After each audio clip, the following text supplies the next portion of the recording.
Do I get to see your face? Oh, there we go. Oh, there I am. Hi, everybody. It's Trent. I'm here with Christine Dernederlanden.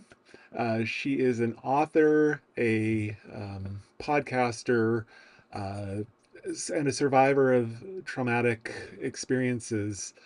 Um, and we're just going to chat here for a few minutes or a few hours. Uh, just depends on how long the conversation goes. About um, I mean, ultimately, this is because I was talking to a friend, and he said that he feels like he's a shittier version of himself, and I don't want him to be a shittier version of himself. So I want him to come out of this on the other side as a better person. So that's kind of my goal with this conversation. So I'm going to introduce uh, Christine here. Christine here. Hello. Hello. Hello. So tell me a little bit So tell me before a little we bit we before started. You were we telling started. me a little bit You were about telling me a little bit your about your history as to your history as to why is why your you do why this. is So why you so do this. So speak a little bit to speak a little that bit as to to that how as you to got how into you being got a into being grief and a trauma grief and specialist. trauma specialist. Oh, well, first off, thank you, Trent. It's lovely to meet you.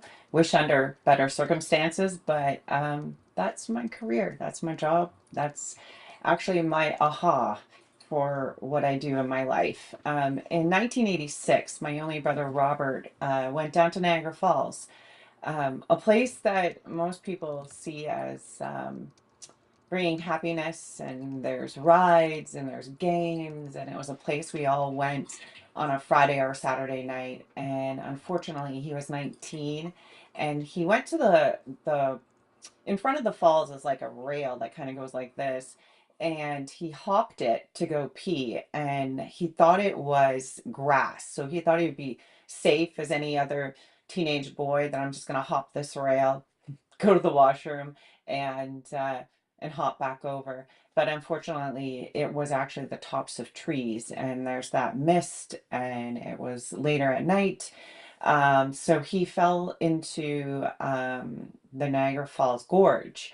And it wasn't until the next day that he washed up by the Maid of the Mist. And it's now actually called the Hornblower, which is a ride that you can take to go underneath Niagara Falls. That devastated. I grew up in a little city called Thorold, so everybody knew everybody, and that pretty much hit. And 6 months later, after this, I was diagnosed or suspected of having bone cancer in my legs. And that left me on crutches. I was in grade eight. And I started high school on a pair of crutches and known as the girl whose brother fell over Niagara Falls Gorge. And during that time, I remember, and I use with a lot of people, I'm actually going to grab it one second. I just think sometimes it's really hard to understand what happens to us as children, as youth, as adults when grief hits. So this is me. I know it's Annie from the 80s, but this is the era I grew up in. And I take this doll and I place her in a jar and I put the lid on. And for me, this was my way of coping with my grief. So the death of my brother was in the jar. The fact that doctors were talking to me and saying, "We're sorry, we suspect you have bone cancer," was in the jar. And it was like I functioned quite well. And it was like I was watching a movie. It was so hard to digest everything that was happening. When I found out, a doctor came in, Dr. McIntyre, and he stood over my bed and he says, "You must have an angel watching over you.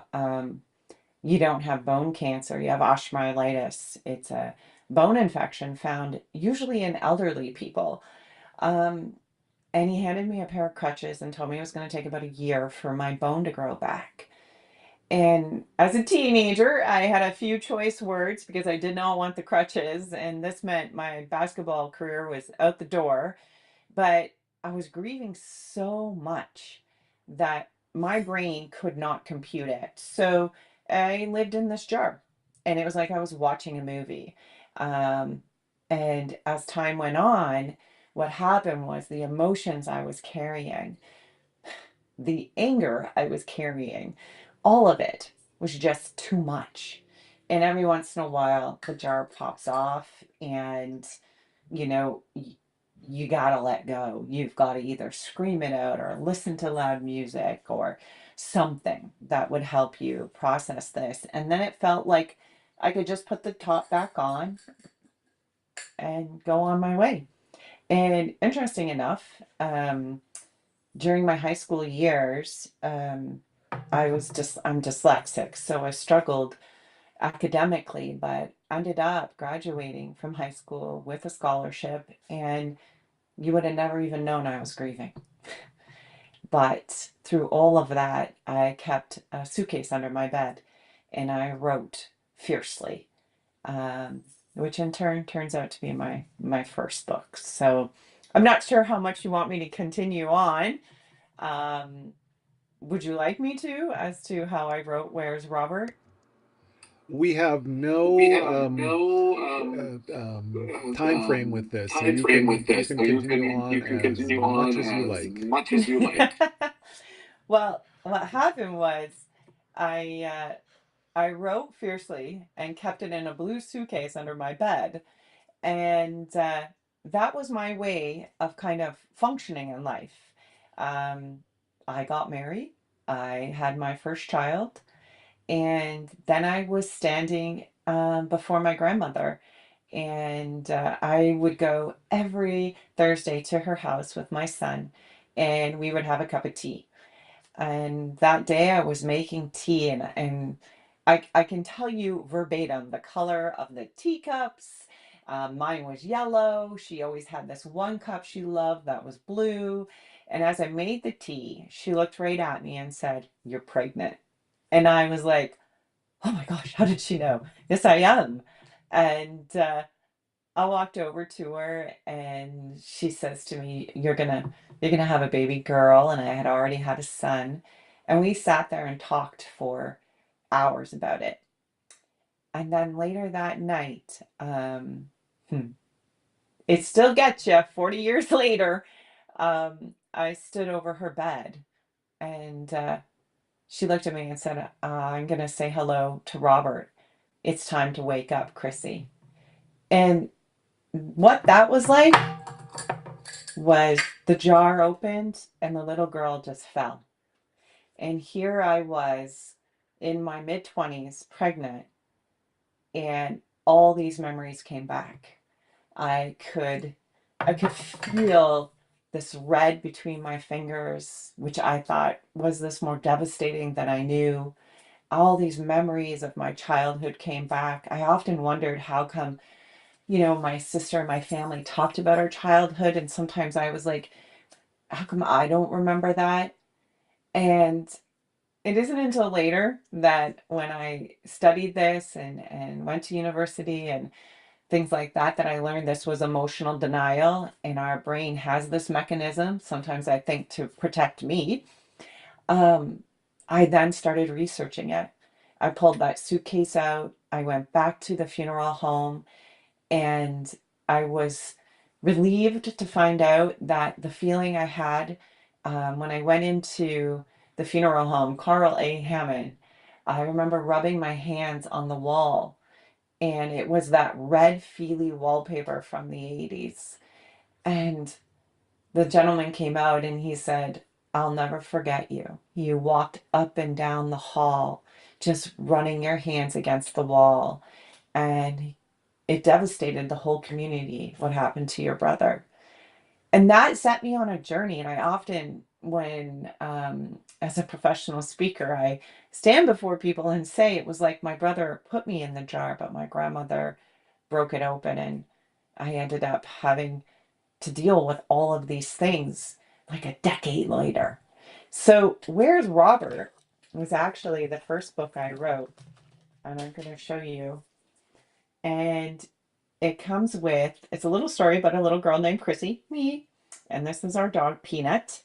And I wanted it to have a memory box, which is very much like the blue suitcase that's under my bed.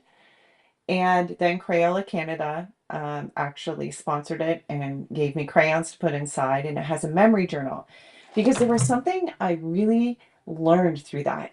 I thought I was alone, literally thought I was alone.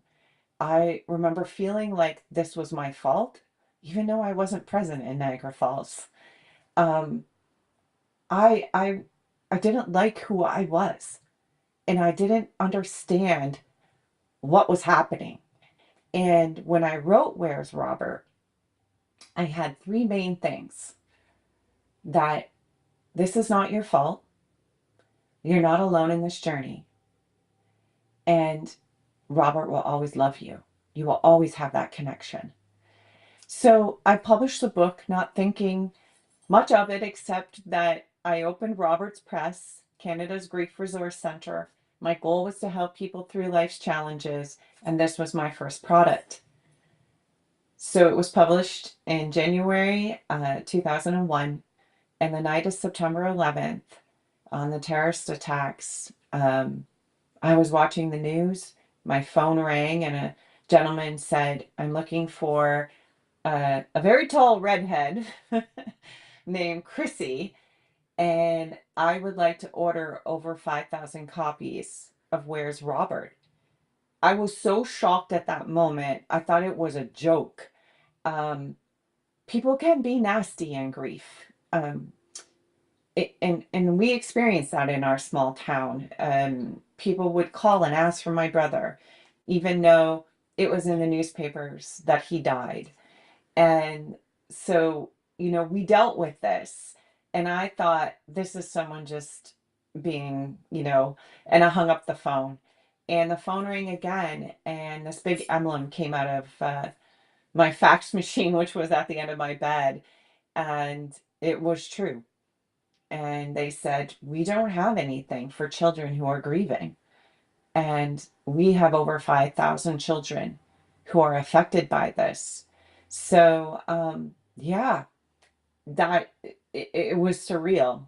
Bell Canada put extra phone lines into my house. Our community came together, and over 6,000 copies were down at Ground Zero. Um, and then what happened next, for lack of better words, holy shit. So I got a phone call. Would you go to Ground Zero and work in the World Trade Book Center, Grief Resource Center, where we help schools choose the right resources, where I worked with people right at Ground Zero and debriefing them. And I remember looking at them and saying, just a little girl from Canada, I I really don't know much about this. And I remember somebody saying back, you're some little girl. You have this ability to talk about your grief. You have this ability to realize that sharing our stories matter. It allows people to know they're not alone in this walk.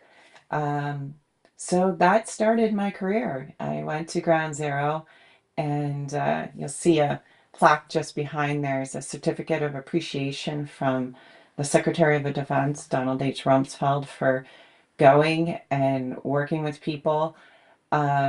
And then I went back to university just for a couple of months to study it, because then I started working with the Friendship Ambassadors um, of the United Nations to work with grief camps and communities that were struggling, which led to so many more books and so many different programs. So I can go on and on.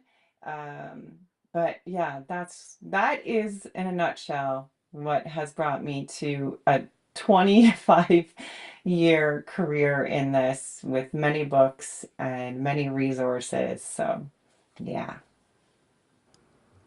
All right. So you All right, reached out so to you me reached out to me basically the day after basically this the day happened, after this happened, and Mhm. and sort of sort of offering assistance. offering At the assistance. time, At the I sent time, you when I sent you an I email. sent you an At the email, time, I at was the just time getting I was just getting pounded pounded by by journalists journalists and people and asking, people you know, asking, you know, talk to us. Tell us what's happening. Tell us what's happening. So your email So your email kind of hit hit hit my email, and hit my then email, and it kind of then got it shoved kind of over to got the Yep. side, shoved over to the and side, I and literally I forgot about it literally forgot about it for for the you know until the just a couple of until days ago. just a couple of days ago. But But tell me a little bit tell about, me a little bit about, like, I know like my I know experience my here in experience town. here in Tell me town. about You tell me Mm-hmm. about your, like, how did you your, hear like, about how did this? you hear about What this? was it like, What was it like, hearing about this? hearing about How did this? you know that you How wanted to did be you know involved? that you All wanted those to sort be of things. involved? All those sort of things.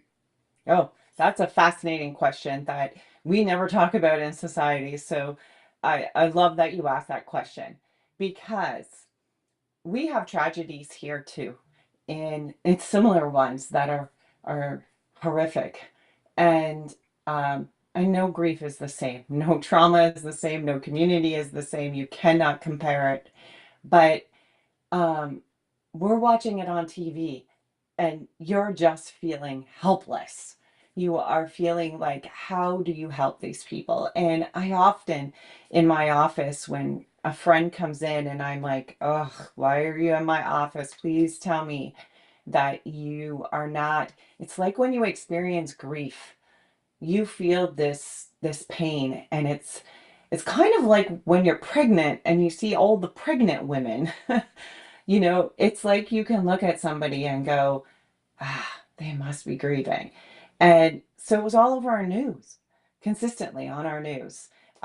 We're getting bits and pieces. Obviously, it's growing on Facebook, and you don't know what to believe. You don't know what's real. You don't know what's truthful. But all I can see in my community is people just exasperated, like, how do we help? How do we do things? How do we?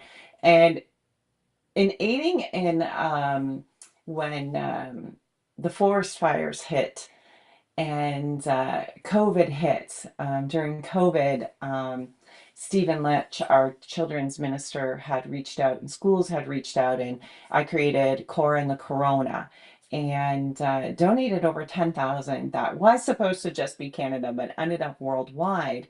And the reason that email was sent to you, it was sent to a few other people too, is I think sometimes we don't realize that when grief hits, it's at that moment, and you say it, that the reporters are coming, people are talking to you. It's like you're getting bombarded. But then when it calms, I didn't expect to hear from you or anyone else. And often the RCMP, all over Canada, use the Where's Robert Grief Kit. They order them in. They also use a lot of the other products I have. Um, you don't reach out until about 30-45 days. It's not until at least yeah, I would say 60 days up to a year that people really start going, what the hell happened? Like, what did I just experience? So the level of shock and disbelief that people fall into first, and obviously we can touch on the stages or phases of grief, but they're not linear. Like, we don't experience them all in the same, it's not organized. It's different for everybody else. And the purpose of that was to say to your community, you're not alone. There are other people here in Canada that can support you, can help you, can work with you, can offer you that support. So you responded exactly when I thought you would. Okay. Okay. I'm being told that the echo that I was hearing at your end is also being heard through the interview. So I'm turning you off right now so that I cannot actually see you talking or hear you talking. So it's going to be like I'm going to talk and then you're going to talk, and then we'll sort of bounce like that. So if I'm saying anything and you want to interrupt me, note that I can't actually hear you or see you protesting. Um, so like I said, the goal of this is to find ways to help people in this town recover. I know that not everybody is going to seek out a grief counselor. I know that not everybody is going to um, put the work in. But in my last editorial, I talked about how after the fires in Fort Mac, there were higher rates of alcoholism, spousal abuse. People. This was from the former editor at the Fort Mac newspaper. Um, Talked about how people were kind of getting screwed by the contractors who were there, the RCMP and ambulance, and those people were all experiencing higher rates of burnout and dropping out. So let's kind of get into the meat of this. What are like give me a starting point. You say that this is sort of the time frame that you expect people to start sort of sticking their heads up and going, what's happening? How do I deal with this? So let's get into it. How do we deal with this as individuals, as a community? Community. I think the very first thing, and I'm going to actually show you a diagram, if I can find it here, is we have to understand that all of those things you say, um, all those things that are happening around you, um, they're all impacting your grief. And I think we have this misunderstanding that everyone feels the same as us, that everybody's at the same stage of grief that we're at.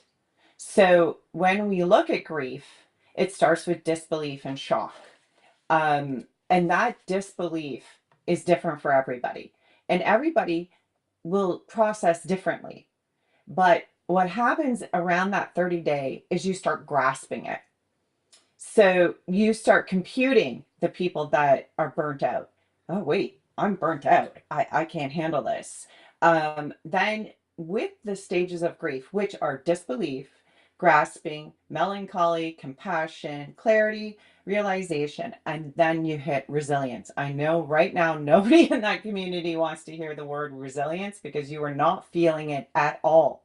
Right now, you're looking at, there's actually in Grief Uprooted, which is my latest book, takes you through all the stages of grief, and each chapter offers you things you can do to help you through certain stages. It also links to the podcast Grief Uprooted and will let you listen to others who are grieving. I do not recommend that right now for anybody that is grieving right now in Tumbler Ridge because it may be too intense.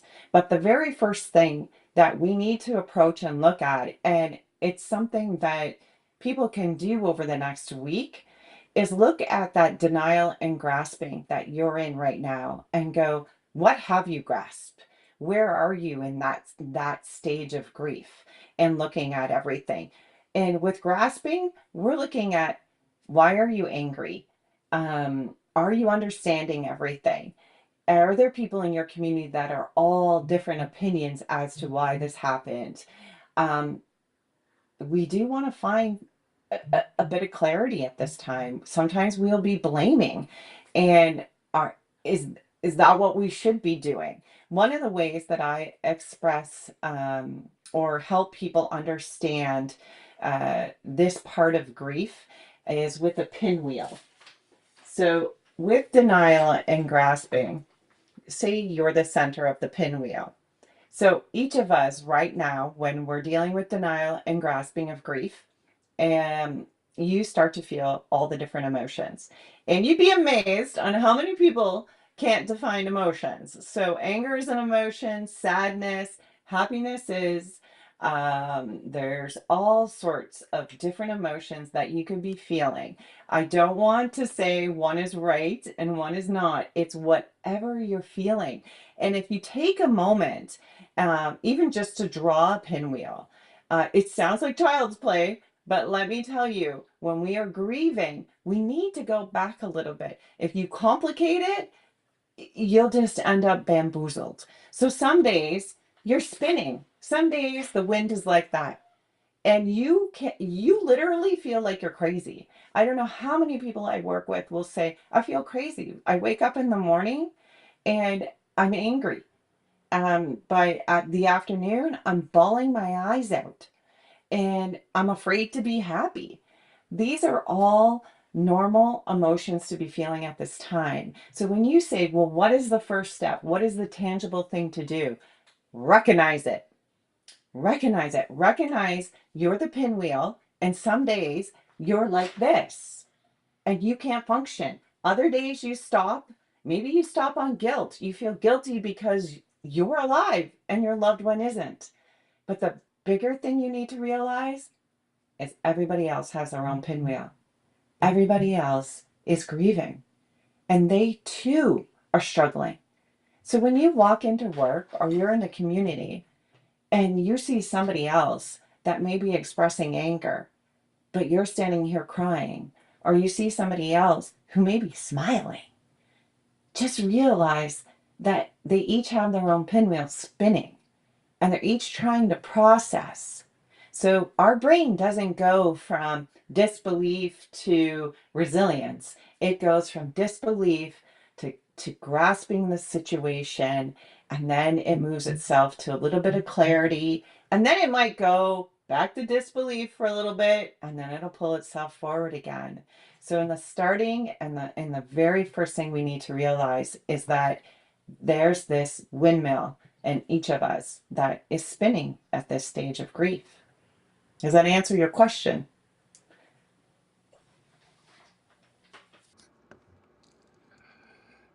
Yes, actually, what you were saying, I don't know. Do you know who Britt Frank is? Thank you. Hmm, I've heard this.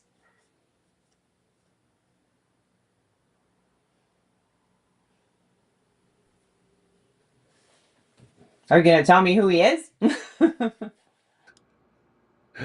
Sorry, I keep forgetting that you're muted when I'm talking and I'm muted when you're talking. So no, Britt Frank. It's actually a she, and she writes about.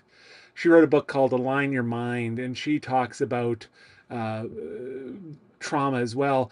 And one of the things that she talks about is micro wins, about how you might we say that we will set these goals, but we set these goals too big, that you know so she says, like, I need to get out for a walk. Well, you might get out and be barely able to get out of bed, but set the goal, get out of bed.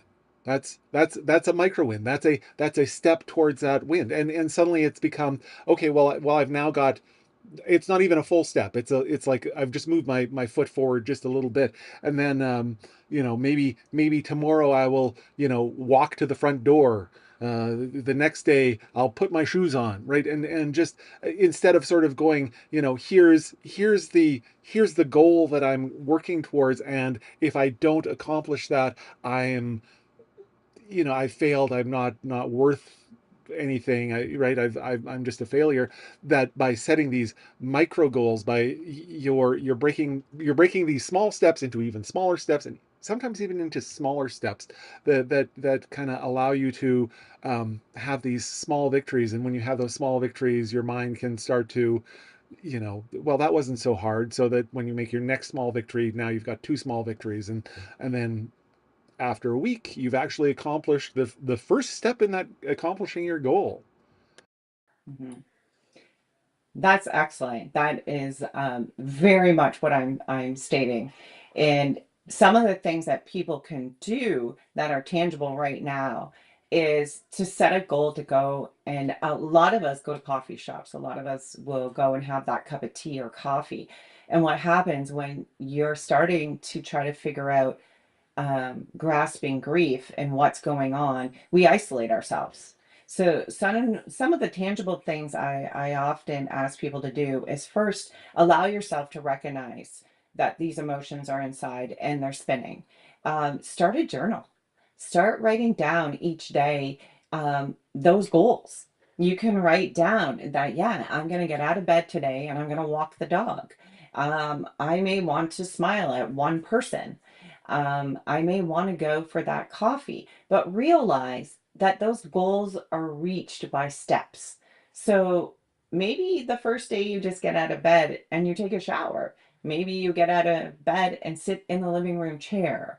that is okay. That's a step towards healing.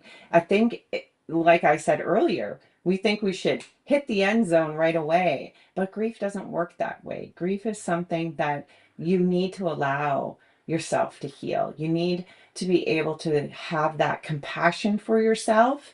Some of the things that I like to write about, and I'm just going to share with you, um, is eating regular meals.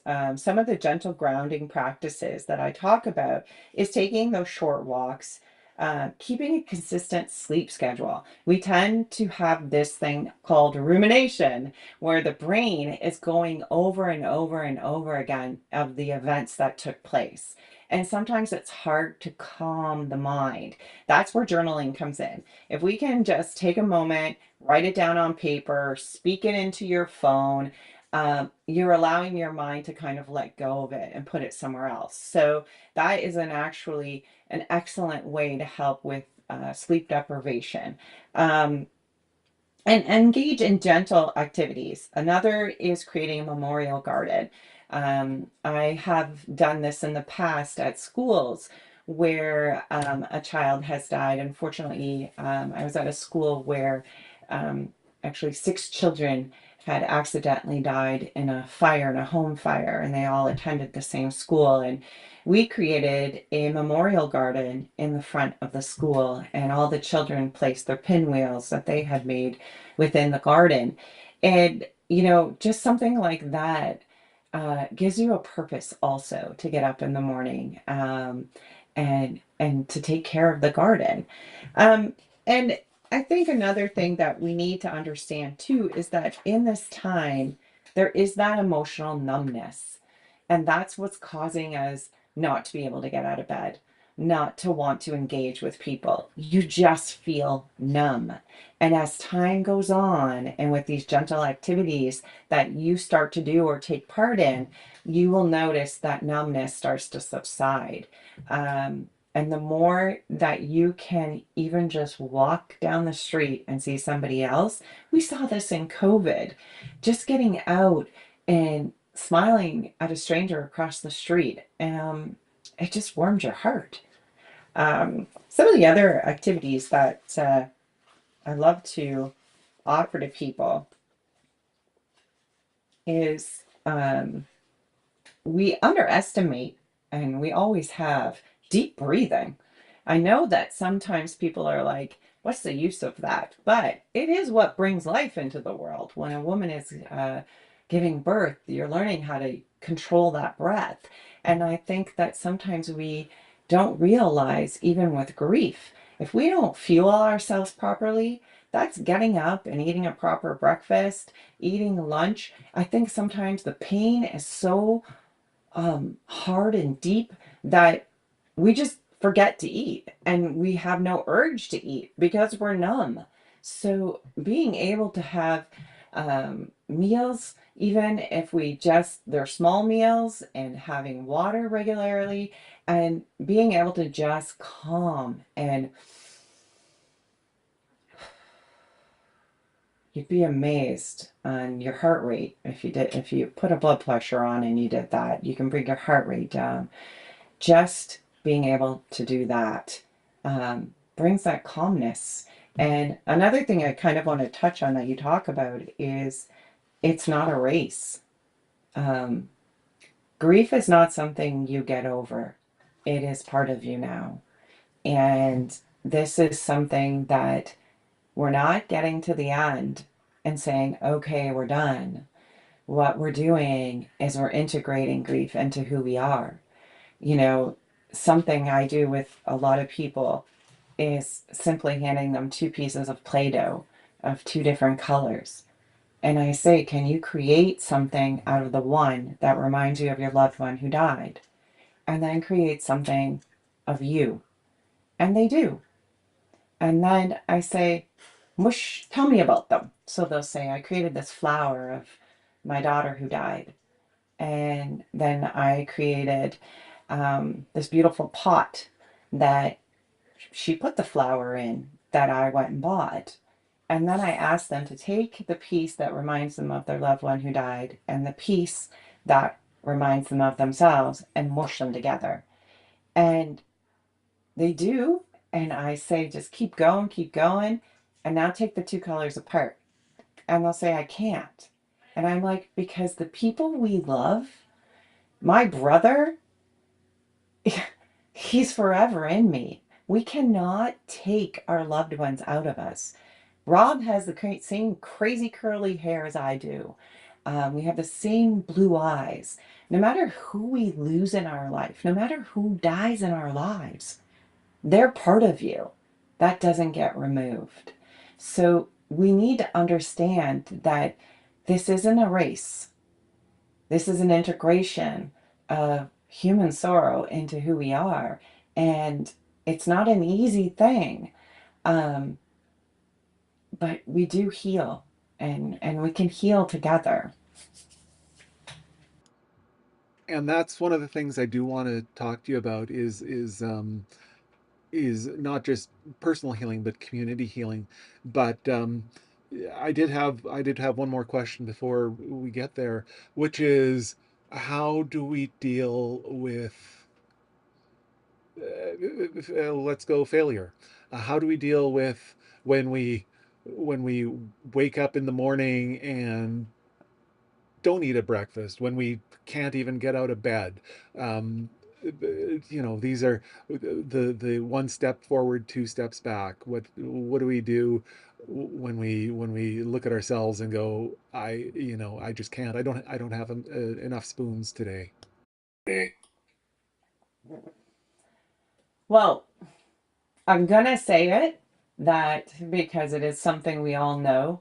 Um, we can seek counseling. We can seek that group. There are those numbers, and hopefully, Trent, you can put them on here to call and talk to someone. Um, when we need that. And I think that in society, even though now I grew up in the 80s, we didn't have those phone numbers to be able to call. Going to see a therapist or a counselor, people were like, it wasn't very common. So that option is there. And if you feel at any given moment you don't want to be alive or you're going to go for that drink, you would be amazed on how many addictions start from grief. If you were to even just watch the reality TV shows, that all kind of comes back to somebody died in their life and they tried to process that and got stuck somewhere. In working in addictions with grief, a lot of people were like, I just didn't know what to do. I couldn't get out of bed. I didn't know where to reach out. We do have those lines. We do have those people.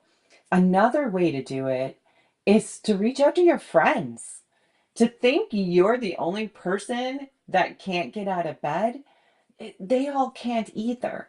And they would love to hear from you. But if you're in that room and you're like, I can't get up, and I can't tell you how many people, even watching my own parents after my brother died, just saying, I can't do it. Um, it was baby steps. It really was. And just saying, okay, if you feel okay, um, you're not contemplating suicide, and you feel like I just can't get out of bed, there's those options of calling those numbers and talking to someone, which I will tell you will help you for sure.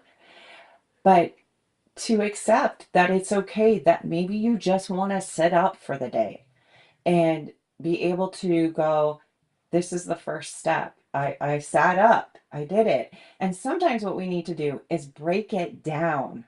When you're sitting there going, I don't have the energy to get out of bed, I don't want to make breakfast, I don't want to eat, break it down. Well, you know what you need to do? You need to just sit up in bed. And a lot of times, just sitting up and going, okay, step one, I'm sitting up. Now, what's step two? Put your feet on the ground. Feel the ground beneath you. And once you feel that, then maybe just stand up. It doesn't have to be all or nothing. Nothing in life has to be all or nothing. We just need to take the steps. But I do encourage your community um, to create that. Like you have the phone number there, which is fantastic. But to create um, a bond with the people in the community, we only heal in and we only grieve together. It is a complete farce that you can heal alone. We don't do anything alone. When you think about human beings, we don't. We do everything in community and together. And that's what you need to think about when you're lying in that bed. How many other people in your community are lying in the bed too? I bet you a lot. And they just need to sit up. Um, and those steps help. I am going to suggest this one because it does work quite a bit. And I know not everybody can go and get a pet, but I know for my family, in particular, my mother, um, she got a dog, and that gave her a purpose. And I think that's sometimes what we have to think about. Who else is relying on you? Who else are you showing that strength and resilience to? Because we do have other people in our lives that are grieving too and are there for you. It's a community, it's not something we do alone. And if you are doing it alone, then that's when we need to pick up the phone and make that phone call. That's when we maybe need to join a Facebook group. That's maybe when we need to call a friend because no, it should not be alone. That's actually really interesting. One of the things that I do here, in addition to the newspaper, is I do. There's this group called TR Cares, and we take people who are unable to get to Dawson Creek or Fort St. John or Chetwynd for medical appointments due to a variety of reasons. Sometimes it's because they don't have a license. Sometimes it's because they're going to do something that's going to prevent them from driving. You know, I the person that I drove in was getting some stitches pulled out from around her eyes, and they needed to put a anesthesia there, and so she wasn't sure that she would be able to drive. But as we were going in, she was talking about her granddaughter and how she had just got um,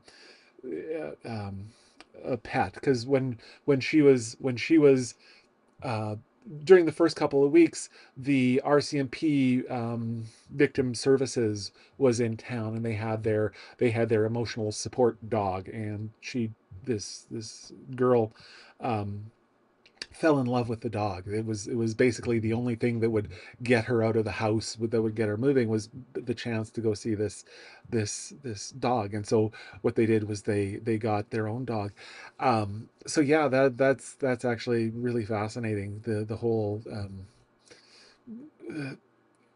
it's it's tough to focus on your own um, issues when you have to take care of other people. That's fascinating.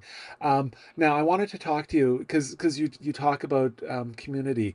Now we're talking kind of in small groups, our friends, our family.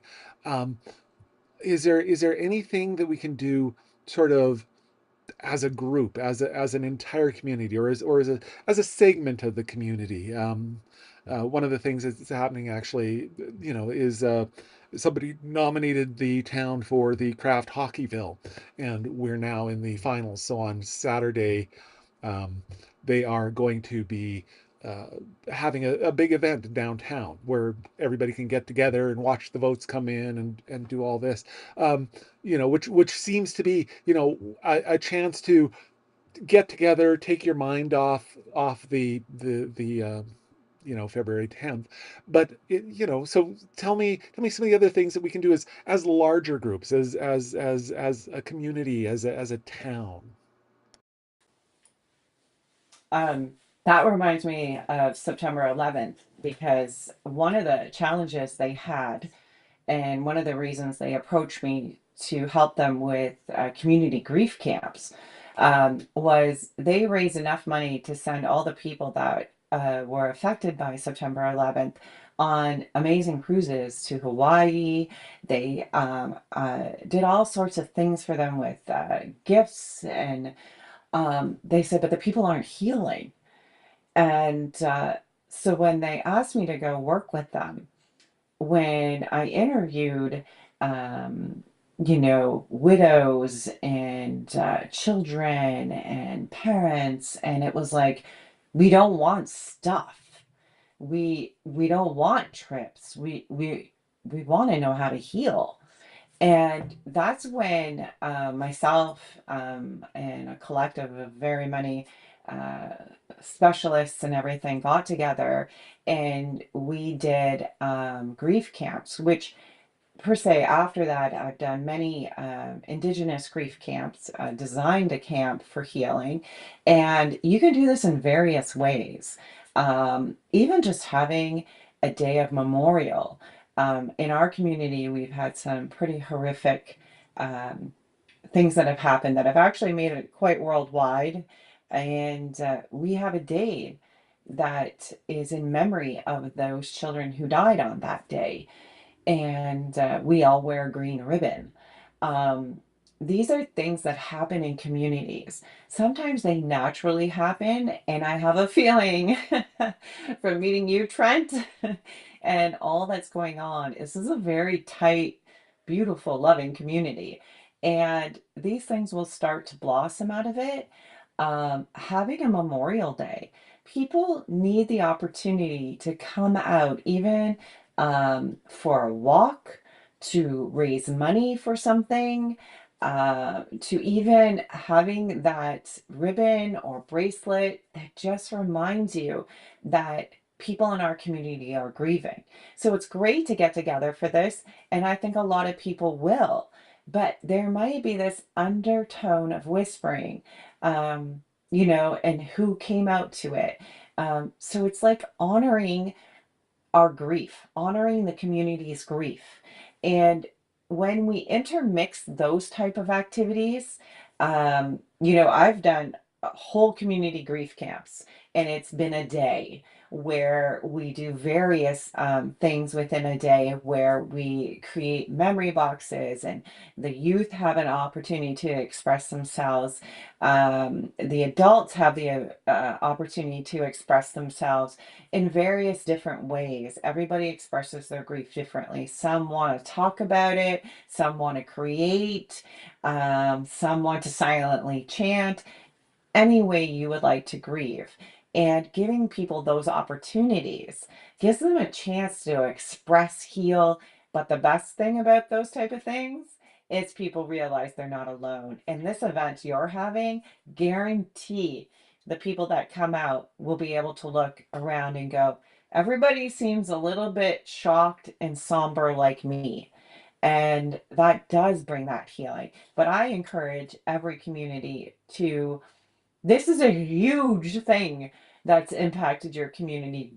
It's beyond comprehension. I think in one of our conversations, Trent, I said people are trying to make sense out of the senselessness that happened. Like you cannot make sense out of this, no matter how you try.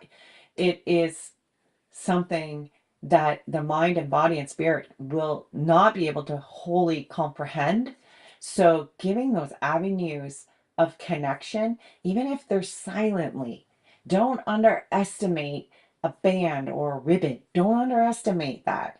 People will see that and be triggered. In years and years, decades and decades ago, people wore black to a funeral. They wore black when they were in mourning. This is a way of remembering something. It is a way to say, we're still mourning this. And like I said, it can go on for the rest of time where you have something that is in memory of those who died in this event. Um, Hope that answers your question. Yeah, no, that was beautiful. I want to jump back to my friend who's worried about becoming a worse version of himself. I know that you talked about how, we have this thing representing the person who died and this thing representing us, and we put them together as a symbol of the fact that we are not, that they're with us all the time, and that grief is not ever going to go away. It's become a part of us. But how do we um, avoid letting some of those other negative emotions um, take over us? I know that we can embrace our sadness and our grief, but I worry about you know falling into the trap of hate and violence, because we can take and look at the because the shooter was transsexual, we can look at all transsexuals and treat them with either disdain or outright hate. We can look at the pro-gun lobby as being the root cause of this, or the anti-gun lobby. Uh, you know, this group, that group. How do we and I know this is hard, and this is a big question, but how do we navigate through that grief, and allow that grief to help form us into the people that we are becoming, without bringing along, let's and I know you're a trauma counselor. We don't like to talk about negative emotions, but bringing in those things that we don't want to bring along. I love that question. And the reason I love it is I call myself a trauma coach in this sector because I have never witnessed or seen a person not be angry and full of hate after a thing like this. That's something you have to accept. That this causes anger to boil within human beings, again, beyond comprehension. And when you're saying, how do I move forward? How do I, there's all these moving parts, and you're trying to understand, was it this? Was it this? Was it this? Was it this? You know how you handle it? You make better in the world. I've seen so many times that somebody has went through something horrific, and you know what comes to mind is I knew a lady whose husband died on a train track, and you know she was so angry. She changed the law. She was able to go look at this and go, well, what happened? What could hopefully make our world a better place for people? And when you look at that, one of the other things, which is very touchy, is often with like September 11th, I remember having quite a heated argument about what about the other country? And I'm like, people are grieving. They don't want to look at what other people might be feeling that could have possibly caused this.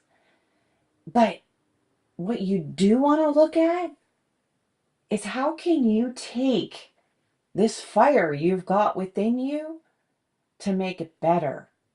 You're not going to change people. It's no one specific in all these elements put together. What can you do with that anger and that much within you? When you think about it, is it truly anger, or is it a disappointment in the system? Is it you feel there should be something else that protects, you know, that event from happening again? Could there be something done that puts a layer of protection to those children in a school now? Is there something that could be changed? We cannot allow, you know, ourselves to become a shittier self. You just can't. You want to know why? Because you're an example to the next generation coming up. Children are watching you. People are watching you. Just like you, Trent. You're here going, here, let me give you an avenue, and maybe we can offer somebody listening, you know, a piece of advice to help them. And if you decide I'm going to embrace that for lack of better words of what you're saying, the shittier self, who are you helping? Nobody. Who are you an example for?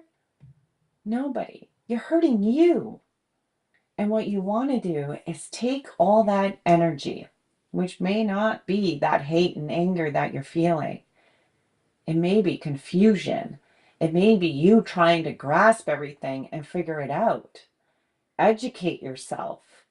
I don't know how many times I say to people, go find the answer. In my story, when you listen to me as a young girl, I had all these ideas. And I thought I felt red in my hands because maybe I saw my brother fall. And and maybe this happened and maybe that happened. But they were all speculation. All speculation. And so we need to really go and find the answers the best we can. And then go, how can we make a change? How can we make this a better place for our community? And shitty days happen. They really do. They still happen. They happen to me every day, some days. And it's that self talk. And that's another thing that I really hope to relay to people. We do have a self critic and we do have a self coach. And if you decide, it's remember those old cartoons, I think it was the Flintstones, they had one on each shoulder. It is your choice to get up in the morning with this grief and look at that self critic and say, no, I'm not going to think that way today. You need to remind yourself, I'm a good human being. And this is who I was when this happened. And grief, just as those two pieces of Play-Doh and those people are integrated into us, grief is integrated into us. And you need to realize you've experienced something, this sorrow that a lot of people haven't. And it brings such a new perspective to the world. And sometimes that perspective isn't great, but there is another end to that. And that is you have the ability now to bring change, and positive good to your community. It also helps you with processing these emotions. It goes back to what you had mentioned prior, taking care of something else or helping some other people, really engaging with other people and being able to go, what can we collectively do to make change here? Interesting. Again, I'm gonna a lot of my psychological insights come from listening to a podcast called "You're Not So Smart" with David McCraney, which is where I discovered Britt Frank. And I don't know if it was Britt Frank or somebody else, but was talking about the whole idea of the inner critic, and the revelation that I got, again, I don't remember who it was from, but it's that inner critic is not there to tell you how terrible you are. That inner critic is there to protect you. And that inner critic is there to protect you from the lions in the Serengeti. And our world has become so much more than that. And what again, I don't know who it was, but what they were talking about was, instead of trying to silence that inner critic, is to sort of figure out ways to um, make what that inner critic is saying as something that's useful. Figuring out a way to say, uh, you shouldn't go into this room because their danger waits. Well, it's like, yes, I understand, but if I go into that room, I can make this presentation and, you know, teach people about how to deal with grief, possibly in your case. So that's not really a question. That's just kind of an observation, sort of off of what you were saying. Mm-hmm. Yeah, and that's exactly it. And that's what I'm saying by taking that inner critic or the that anger or hatred you're saying people may be feeling, that critic there is there to teach us something. A lot of times, I always find that when we look at somebody and we're criticizing that other individual, turn it and look at yourself and see where that's coming from. And we do learn from our inner critic. But we do have that inner coach can counteract that. And I think that's exactly the same thing, being able to use it towards something, um, and realizing it's not bad. We do have an inner critic. And in these times of sorrow, it definitely rises up, for sure. All right. Well, I am mostly out of questions here. I've posted to see if anybody who's watching has any questions, but am not seeing anything. Um, I did want to sort of circle back. Actually, halfway through your previous thing, it was kind of interesting because you were talking about how do we take this anger and sorrow and grief and make something better of it. And I thought that was really kind of interesting talking about where we started, because that's you in a nutshell, I think. Yeah, I cannot tell you what a pissed off teenager I was. I I I was I'll make myself cry, even though it is 40 years after this. And I guess this is an example that it does it it doesn't leave. It's there. And it's what moves me to send an email to your community. It's what moves me to do this job. Like I mentioned to you off air, I have another corporation, a family business that I took over, and this is my passion. This is where I believe I belong in the world. And the success of my company and grief resource center is blows my mind. Um, but I was so lost in all of that that I shut down and lived in a jar.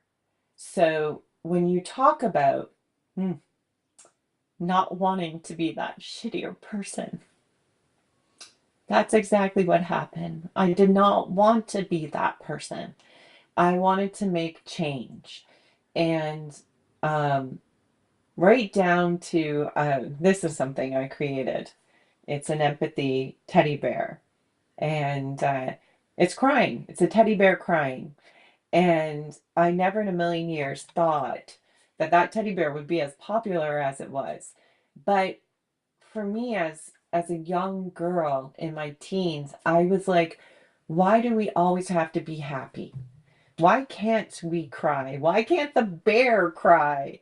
And that really resonated with so many people across the world, because it's okay to be sad. It's okay to cry. And through our sorrow and pain, we can bring good to the world. We can make changes that you never thought you could make. And that's why I love my job. I love it because I watch people who are at that stage, that depth of sorrow and pain, and looking at the universe and the world and going, what the hell is happening? To making these enormous changes, not only for themselves, but for their community, and becoming these amazing people. um, that's what I hope to be, is to show people that healing can happen. But it doesn't happen alone. I've had so many great colleagues, so many great people in my community. And I too pick up that phone and call that number and talk to people like nonstop, because even my job, I need to talk it out and say, hey, I'm feeling this, or I've been triggered. That's something we haven't talked about, Trent, that we should talk about, because I am just displayed what triggering is. That you may be um, just triggered, and you don't even know what's happening. And on my podcast, I've interviewed so many different people, and you can hear their stories, like Grief Uprooted. I am going to say visit griefuprooted.com or robertspress.com, and you'll hear the podcast. You can reach out and email me right from the websites. I am more than willing to chat and talk, um, and would love to offer the support and resources to your community. And a lot of the times we did episodes and we called them dirty moments. And the reason I called them dirty moments was it was grief uprooted. So it was like a plant pulling the roots out of the ground. And there's a segment at the end of each podcast and their dirty moment. And people will go, I was just in the car driving. And all of a sudden, a song came on and my tears started coming. And I couldn't stop myself from crying. And then all of a sudden it passed and I moved on. Another person I remember, she never even considered going to a funeral, like years after she had went to a funeral for her husband. And she got in there and she said, I froze. I had to leave. These are triggers. This is like, we talk about muscle memory. Well, the body, it's like you have grief memory and that memory is still there. And when it's triggered, then we start to have these reactions. It can be your heart starts going, it could be you start to sweat, it could be tears, but they're all perfectly normal. They happen. And a lot of times I describe this as puddle jumping. So it's like you're going along fine. A lot of children grieve by puddle jumping, and that's another area. And I know, Trent, you and I are going to get together again. So maybe we want to do an episode on children. But they puddle jump. They're perfectly fine. They seem to be going along great. And then they jump into a big puddle and they're crying and they're sad and they don't know what to do with themselves. And then they jump out of the puddle and you're like, oh, the child's fine. So this happens with triggers. You can be at work perfectly fine and something like a smell, a color, a voice will just trigger you and you're a puddle right there. And then you pull yourself back together. So this grief stuff isn't easy, but I'm here to tell you, you do heal. And it isn't with time. I know that that's a very common phrase that we say, well, with time, you will heal. No. If you keep yourself in bed all day and never see other people, you will not heal. What heals is being with others, uniting with others, being able to take a step out of the bed and know that you're not alone in this grief, that this is something collectively being felt by your whole community. Um, there's so many different areas that we can explore and talk about, from children in grief, the later stages of grief. There are 7 stages that I love to explore as people move on in their grief. Um, and then different things you can do, such as creating memory boxes, having memorial gardens, having those community camps, having different things created to bring that healing within the whole community, not just within thinking I can do this myself and I can move forward. Um, that isn't. It is something that we collectively do. So there are so many different areas that you can explore.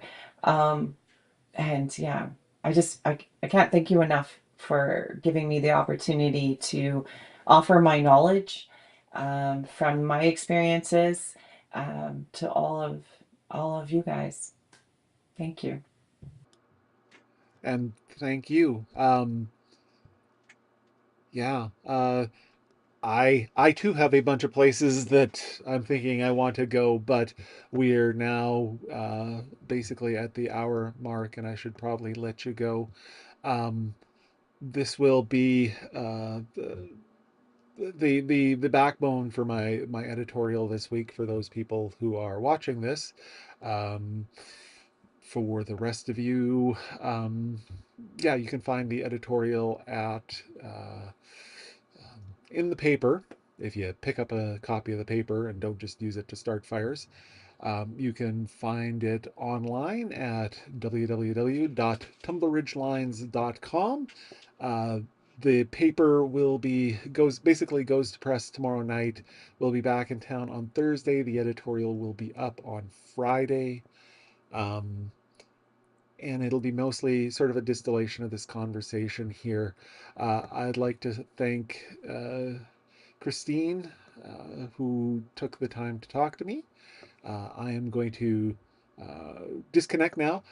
Christine, kind of loiter around in the background. I'm going to see, but I don't know if the entire thing will end, or disconnect you, or if we can talk after. But I was just going to do a couple follow-up questions. So for the rest of you, thank you for watching, and I will talk to you tomorrow for Today in Tumblr for March 30th. Talk to you tomorrow. Ta-ta.